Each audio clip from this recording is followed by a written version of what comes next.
Welcome back to the deep dive. Today, we are looking at something that, on the surface, might feel a little bit like we're entering the Matrix. Oh, I like that. You know that scene where you look at a skyscraper or a city street and it just looks like concrete and glass? Standard reality. But if you could see the code underneath, the green rain, you'd see a completely different, much more volatile reality. That is a very dramatic way to start, but honestly, for the topic we have today, it's not far off at all. Right. Because we are talking about financial complexity hiding in plain sight. We're not Okay. talking about some obscure hedge fund strategy here. No, not at all. We're talking about the contracts that businesses sign every single day, buying raw materials, taking out a loan, signing a lease for office space, things that seem totally standard, totally simple. Mm-hmm. But lurking inside those contracts, there might be hidden passengers. Hidden passengers that can drastically change a company's financial reality. We're talking about derivatives and, more specifically, the concept of embedded derivatives under End AS 109. I love that term, embedded derivatives. It sounds like something a spy would carry, or a sleeper agent. It does have that feel to it, yeah. But our mission today is to demystify this. We're going to take a stack of very technical accounting sources, specifically looking at the financial reporting standard in AS 109, and we are going to unpack exactly what a derivative is. Right. And then we're going to find out when those derivatives are hiding inside other contracts and when we have to, surgically remove them and account for them separately. And this is so crucial because usually when people hear derivative, they think of The Big Short. Exactly. They think of Wall Street traders screaming fast numbers at each other. They think of speculation. But the rules we're looking at today apply to a furniture company buying wood or a tech startup leasing an office. So true. We need to focus on the economic substance behind the legal form. Okay, let's unpack this. Before we get to the hidden stuff, the embedded stuff, we have to define what the beast actually is. Because reading through the source material, the definition of a derivative is surprisingly strict. It's not just anything risky. No, it's not. It's a very specific three-part test. It's like the DNA of a derivative. Okay. If you have these three characteristics, you have a derivative. If you miss even one, you don't. It's all or nothing. All or nothing. Okay, let's go through them. Characteristic number 1, the underlying. Right. The definition says a derivative is a contract where the value changes in response to a specified variable. That variable is the underlying. This sounds philosophical, the underlying.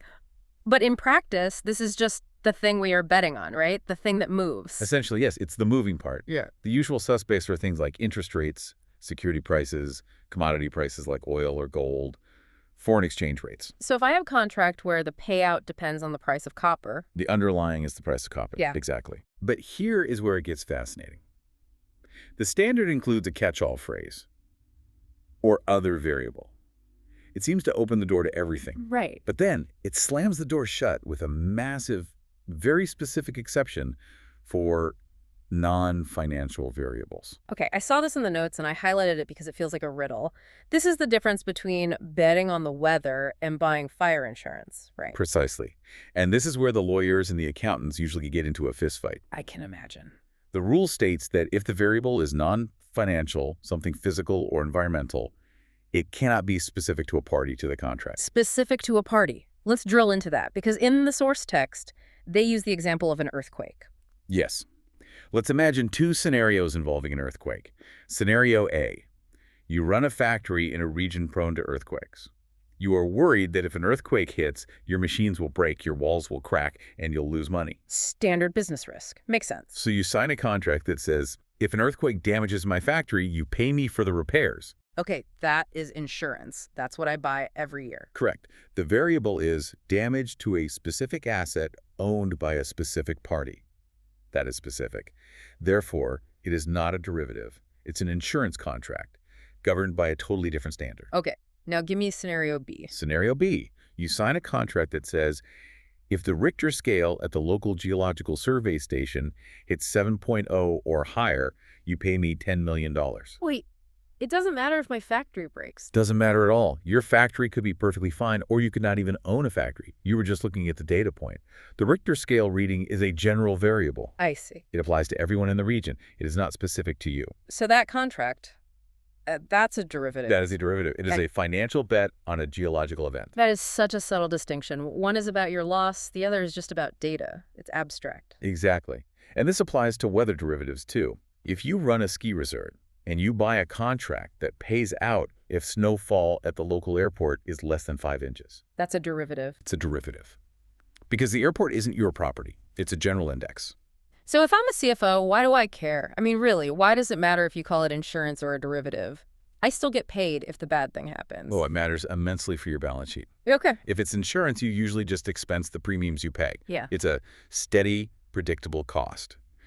If it's a derivative, Yeah. you have to market to market, Mark to market. Yeah. meaning every quarter you have to value that contract. If the weather forecast changes, the value of that derivative on your books changes. You might have to report a massive gain or a massive loss on your profit and loss statement, purely based on meteorology, before a single snowflake has even fallen. Volatility. Massive volatility, which most companies and their investors absolutely hate. Okay, that is a huge trapdoor. So that's characteristic one. The underlying, it has to be a variable, and if it's non-financial, it can't be specific to you. Correct. Okay. Moving to characteristic two. This one seems counterintuitive to me. No, or little, initial net investment. This is the leverage test. This characteristic essentially says, for it to be a derivative, you shouldn't have to pay everything up front, or at least not very much. Explain that. If I buy a stock, I pay for the stock. That's a big investment. Exactly. If you want to buy a share of Google today, you pay the full price, say $150. That is a significant investment. You have exchanged cash for an asset. That is not a derivative, that's just a normal purchase. Right, it's simple. But if you want to buy an option to purchase Google shares later, or a futures contract, you don't pay $150. You might pay, what, $5? Or maybe nothing at all, just posting some margin. But I still get the exposure to the full price movement. That's the key. With that $5 investment, you get exposure to the price movement of the full $150 share. That is leverage. The definition of a derivative requires that the initial investment is smaller than what would be required for other types of contracts that have a similar response to market factors. So if I have to put down a massive pile of cash that equals the full value of the thing I'm buying, it's probably not a derivative. Generally, yes. Yeah. The good rule of thumb. Now, this brings us to what I think was the most brain-bending part of the source material, illustrations 1 and 2, the prepaid swap. Ah, yes. The prepaid swap. This is a classic exam question that trips up even experienced accountants. I read it 3 times and I still had to draw a diagram. Let's walk through it for the listeners because it really, really explains this initial investment rule. Let's do it. So we have entity S. They enter into an interest rate swap. Okay, a standard swap. Usually I pay you a fixed rate, you pay me a variable rate, and we swap the difference. At the start, the value is usually 0, so I pay nothing up front. Correct. In a normal swap, there is 0 initial investment. So it clearly meets the no initial investment criteria. But in illustration 1, entity S decides to prepay. Okay, and why would they do that? Maybe they have excess cash. Maybe they want to get the payment out of the way. So they have a pay fixed, receive variable swap. Instead of paying that fixed 10% interest every year for 5 years, they do the math. They calculate the present value of all those future fixed payments and write a check for 50 crores right now. Whoa. Okay, so they paid 50 crores up front. That feels like a significant initial investment. It does, doesn't it? So my instinct says, not a derivative. They paid a huge chunk of cash. And your instinct would be wrong, according to IND AS 109. But why? They paid 50 crores. How is that little or no investment? Because you have to ask, what did they buy for that 50 crores? They prepaid their obligation, the fixed leg. But what do they still hold? They hold the right to receive the variable leg, the floating interest rate. Exactly. They still have the right to receive interest payments based on a notional amount of 100 crores. They paid 50 crores to get exposure to 100 crores worth of variable interest. Ah, I see it. That's still leverage. It is. The investment 50 is still significantly less than the notional amount of 100. If they wanted to go out and buy a bond that gave them that same variable return, they would have had to pay the full 100. Since they only paid 50, they are leveraged. Therefore, it's a derivative. Okay, I think I see it. They paid 50 to play with 100. That's leverage. That's the key. Exactly. Now, hold on to your seat. Let's look at illustration 2. Same setup, but reversed. Okay, ready. Entity S enters a pay variable, receive fixed swap. So normally I would pay variable and receive fixed. Yes, but this time they decide to prepay the variable leg. Wait, hold on. How do you prepay a variable leg? By definition, it's variable. I don't know what the interest rates will be in 2028. How can I possibly write a check for it today? That is the perfect question. You can't know for sure, but the market has a guess. It's called the forward curve. You look at what the market expects interest rates to be for the next 5 years. You calculate all those expected future payments, discount them back to today, and arrive at a single lump sum. Okay, so let's say the math says that future variable risk is worth, say, 36 crores today. Right. So Entity S writes a check for 36 crores today. That wipes out their obligation to pay variable rates in the future. Okay, so I've paid my 36 crores. What do I get in return? You are still entitled to receive the fixed leg of the swap. Let's say it's 10 crores a year for 5 years. Wait a minute, stop. What do you see? If I pay 36 crores cash today, and in return, I get a guaranteed stream of 10 crores a year for 5 years. Yes. I just bought a bond. Bingo. That's not a swap, that's a loan. I gave you money and you are giving me fixed payments back. And that is exactly why illustration 2 concludes this is not a derivative. Because there is no leverage, the economic substance is a loan. Exactly. The initial investment, 36 crores, matches exactly what you would pay for a fixed annuity or a bond of that size. You aren't getting exposure to 100 crores for a discount. You are paying fair value for a fixed stream of cash. The economic substance is a loan, not a derivative. That is wild. 2 swaps, both prepaid, but because of which leg you prepay, one is a speculative derivative and the other is a boring loan. It's all about the risk exposure relative to the investment. It's a brilliant example of substance over form. The paper says swap, but the math says loan. Okay, I need a second to recover from that, but we have one more characteristic. Characteristic 3, future settlement. This one is the easiest of the 3. It just means the contract is settled at a future date. Right, but there was a twist in the notes about expiry. An option expiring worthless. Yes. Some people argue, hey, I bought an option to buy Apple stock at $200. The stock is at $150. My option is worthless. I'm just going to let it expire. I'm not settling anything. Because no money changes hands, so was it really a derivative? The standard says yes, absolutely. Expiry is a form of settlement. It's the end of the contract's life. Just because the payout was zero doesn't mean the contract didn't exist and didn't meet the definition all along. It's like a betting slip. Just because your horse lost doesn't mean you didn't make a bet. Exactly. Perfect analogy. Okay, so we've got the DNA. To be a derivative, you need all 3. 1, an underlying variable that's general, not specific. 2, little or no initial investment, which means leverage. 3, and future settlement. Correct. Now that we know what it looks like, we have to go find where it's hiding. Section 2, embedded derivatives, the hidden passengers. Or, as the source text calls them, a component of a hybrid contract. Hybrid contract. I like the turducken analogy you mentioned before. You know, a chicken inside a duck inside a turkey. Here we have a derivative wrapped inside a non-derivative host contract. That's a very vivid, if slightly horrifying image, Mm-hmm. but it works. So the host is usually something boring. A commercial lease, a purchase order for oil seeds, a debt agreement. These are the engines of the real economy. But inside there is a clause, maybe just a paragraph, maybe just a single sentence, that modifies the cash flows based on one of those underlying variables we talked about. That's it. That's the embedded derivative. So the core question for an accountant or anyone looking at the books is, when do we have to perform surgery? When do we have to rip the passenger out of the car and account for it separately? This is the concept of separation. And the rule hinges on one big concept. Are the economic characteristics and risks of the embedded derivative closely related to the host contract? Closely related. That sounds subjective. That sounds like something I could argue about in court. It can be subjective. And that's why the standard provides so many examples. But the logic is this. Does the passenger belong in the car? Explain that. If the embedded feature is just a normal part of doing that kind of business, if it helps facilitate the contract in a normal way, it's probably closely related. You don't separate it. You treat the whole thing as one contract. Okay. But if the embedded feature changes the nature of the risks, if you have a wildly speculative passenger in a boring sedan, you must rip it out. And if you rip it out, what happens then? You value the derivative at fair value through profit or loss, FVTPL. Which means we are back to that volatility, marking it to market every single quarter. Exactly. Welcome back to P&L Swings. Now, before we get to the specific tests, there was a flowchart logic in the source that seemed to simplify things significantly regarding assets. This feels like a get-out-of-jail-free card. It is a massive simplification introduced in IND AS 109. It saves a lot of work. If the host contract is a financial asset, meaning something you own, like a bond or a loan you gave someone, you never separate. Never. Even if there's a crazy derivative feature inside it. Never.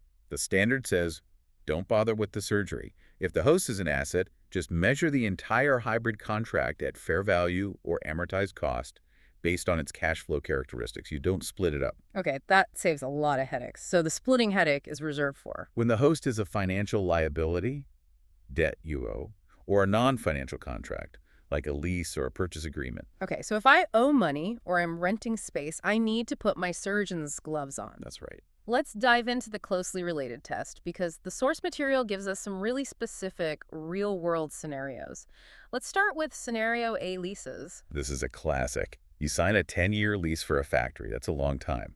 The landlord wants to protect themselves. They don't want the rent to be worth nothing in 10 years because of inflation. Right, so they put in an inflation clause. Rent goes up every year based on... Based on what? That is the million-dollar question. Illustration 11 gives us a very specific case, a lease between two Indian companies. The rent increases based on a U.S. inflation index. Wait, two Indian companies operating in Mumbai, paying in rupees, but the rent goes up if inflation hits New York. Correct. That makes absolutely no sense. And the standard agrees with you. The verdict here is not closely related. Why? I mean, what's the logic? Because the currency and the economic environment don't match the parties. Why would an Indian factory's rent fluctuate with the price of bread in New York? That creates a currency and interest rate exposure that has nothing to do with the actual property in India.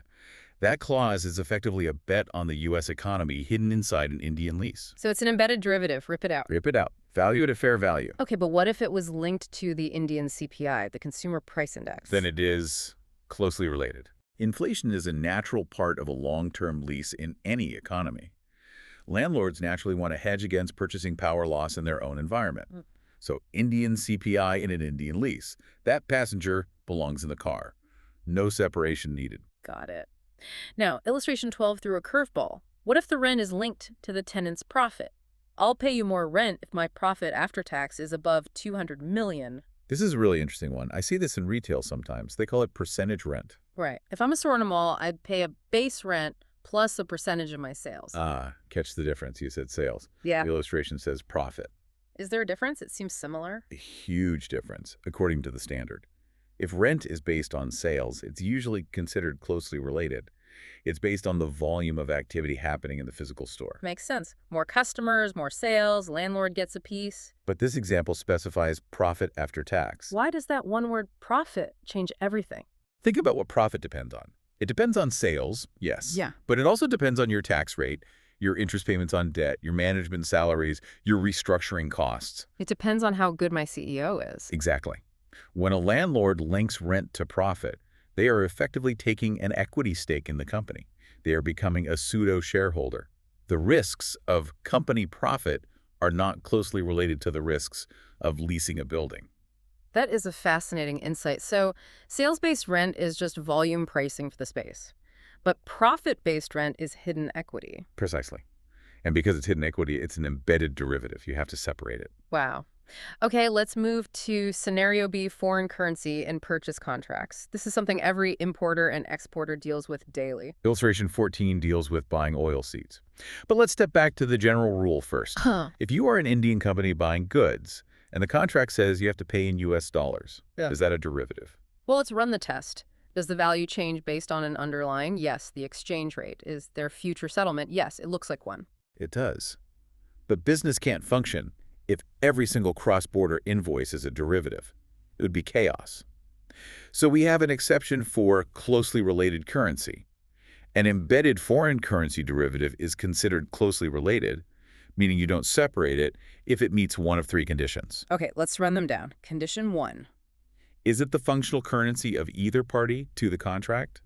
If an Indian firm buys from a U.S. firm, paying in USD is fine. It's the seller's currency. Makes sense. Or if they pay in rupees, that's fine. It's the buyer's currency. Okay.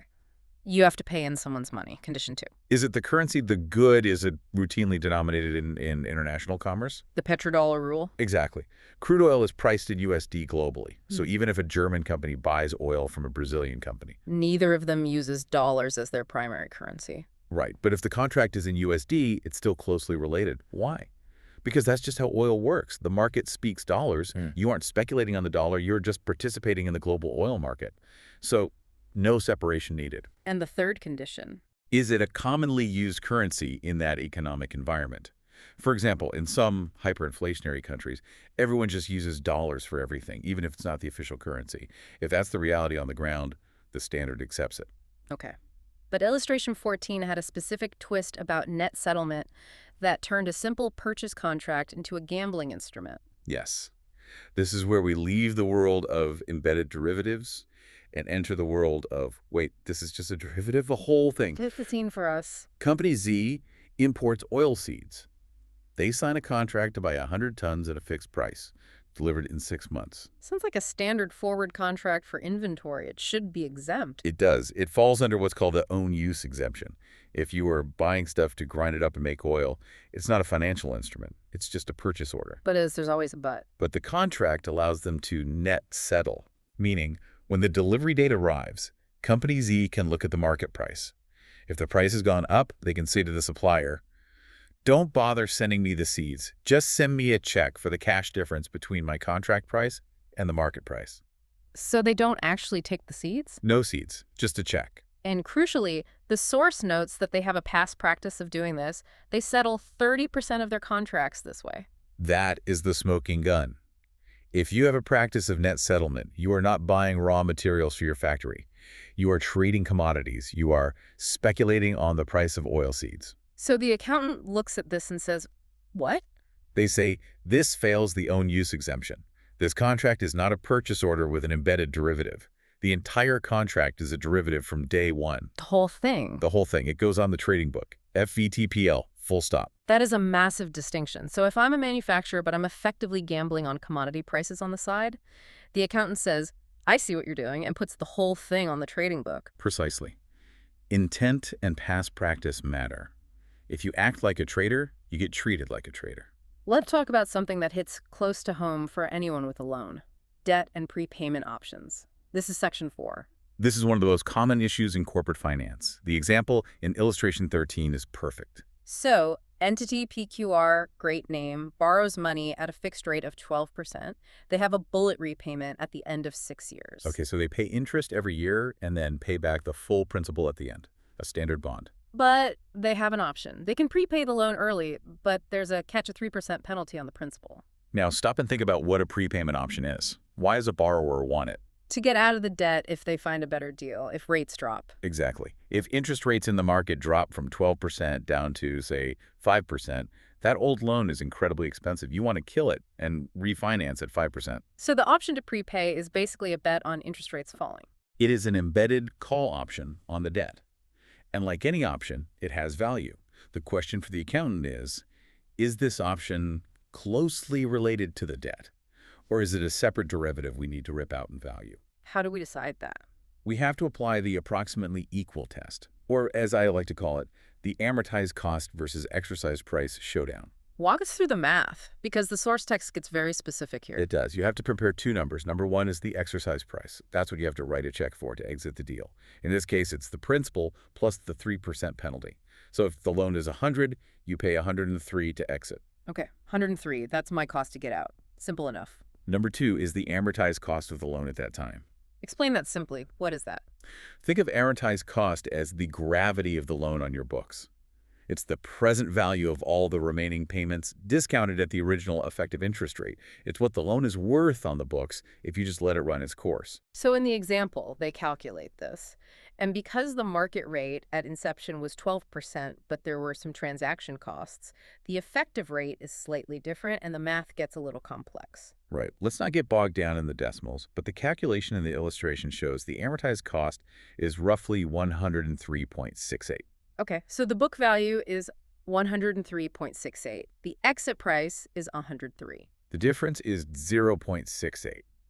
That is less than 1% the loan value. That's tiny. That's basically the same number. Exactly. Because the difference is so small, the option is considered closely related. You don't separate it. The logic is that if the penalty roughly reimburses the lender for the lost interest, it's just part of the mechanics of debt.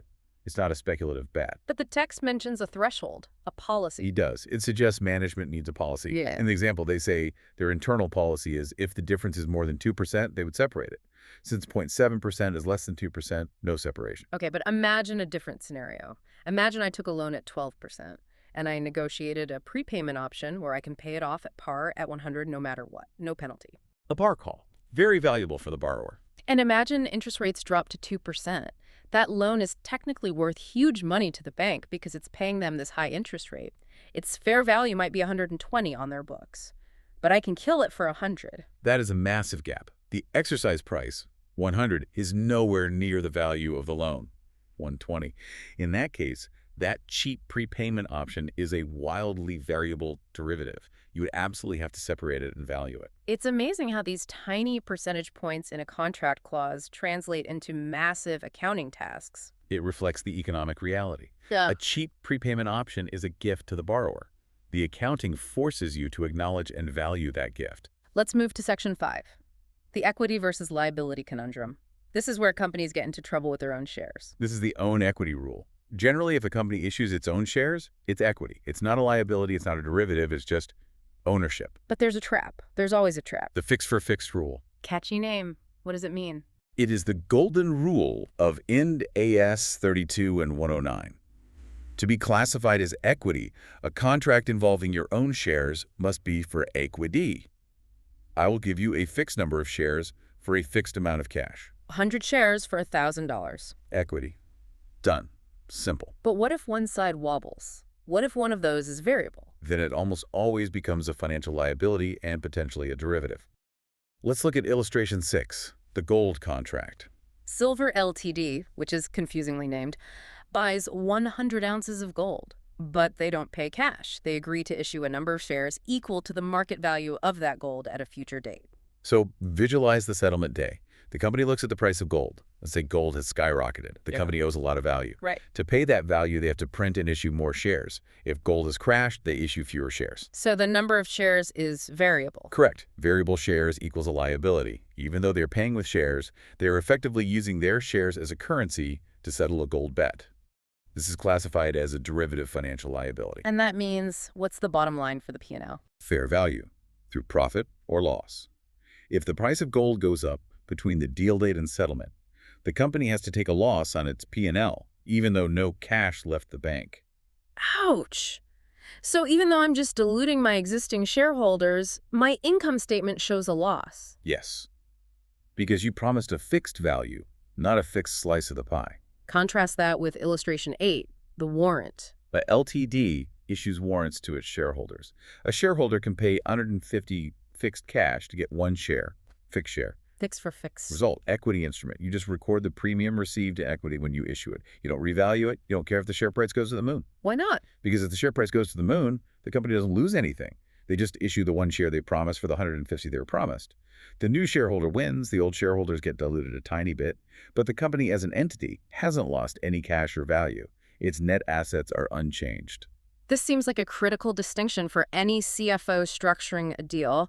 Do not make the share count variable unless you want P&L volatility. Absolutely. The moment you say, I'll give you shares worth $1 million, you've created a liability. The moment you say, I'll give you 1 million shares, you have created equity. It's that simple. We are coming down the home stretch here. Section 6, valuation and practical headaches. We've found the hidden passenger. We've decided we have to rip it out. Now, how in the world do we price it? Measurement. The rule is simple in theory, fair value. But doing it in practice can be incredibly hard. The source mentions a difference between option-based and non-option-based derivatives regarding their starting value. Yes, this is a key point. A forward, or a swap, is usually structured to have a fair value of 0 on day one. If I agree to buy oil at $50 in the future, and the market's forward price today is also $50, no one is winning or losing yet. The value is 0. But an option? An option almost always has value on day one, even if the strike price is the same as the market price. Time value, the chance that it might become profitable. If I give you the right, but not the obligation, to buy Apple at today's price anytime in the next year, you would pay me for that right, because Apple might go up. That right has value. So you can't say an embedded option has 0 value at inception. It always has some value. Never 0. So if I have a complex hybrid contract, a real turducken, and I can't figure out the price of the option directly because it's too weird or there's no market for it, what do? You use the residual method. The leftover method. Exactly. You value the entire hybrid contract, the car plus the passenger, Maybe you know what the whole deal cost you, so that's its fair value.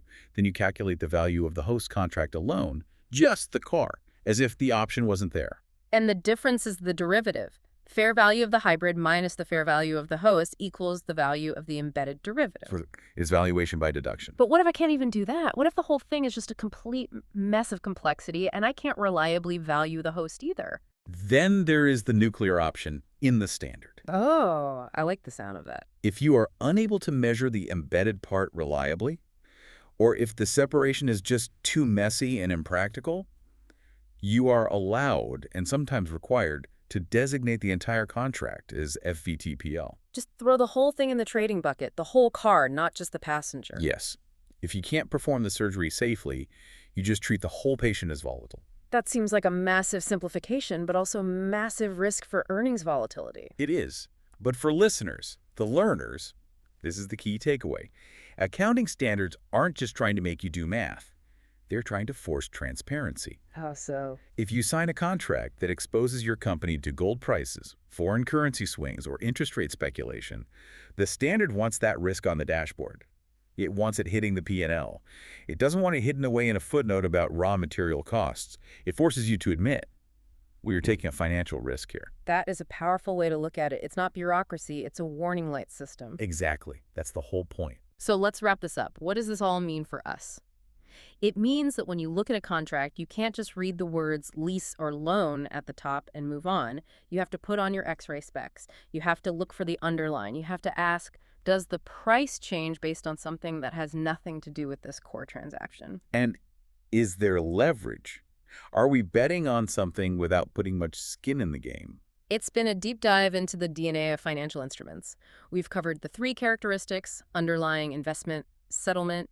We've dissected the turducken of embedded derivatives. We've looked at leases, oil seeds, prepayment penalties, and that crucial fixed-for-fixed equity rule. It's a lot, Yeah. but it fundamentally changes how you view a business and its contracts. Before we go, I want to leave you with one final provocative thought that came up when we were discussing that non-financial variable exception. Remember, the earthquake index equals a derivative, but fire damage to your specific factory equals insurance. The specific versus general distinction, yeah. Right. But think about the world we live in now. Big data, the Internet of Things, sensors everywhere. Okay. Where are you going with this? We're moving toward a world where data is becoming so granular that the line between general and specific is blurring. If I have a sensor in my factory that measures vibration and I sign a contract that pays out if the vibration hits a certain level, is that specific damage? Or is that just a vibration index? That is a fascinating question. If the contract pays based on the sensor reading, that's an index. That's a derivative. Even though it acts exactly like insurance against my machine breaking down. Yes, because it's tied to the data, not the actual economic loss. So as data improves, will more and more insurance contracts actually start to look, smell, and act like derivatives? And will the accounting rules have to change to keep up with a world where everything can be measured and bet on? That is a question that will keep standard setters awake at night for the next decade. The line between my risk and the world's risk is disappearing as we measure everything. Something to mull over. Thanks for diving deep with us today. A pleasure as always. See you next time.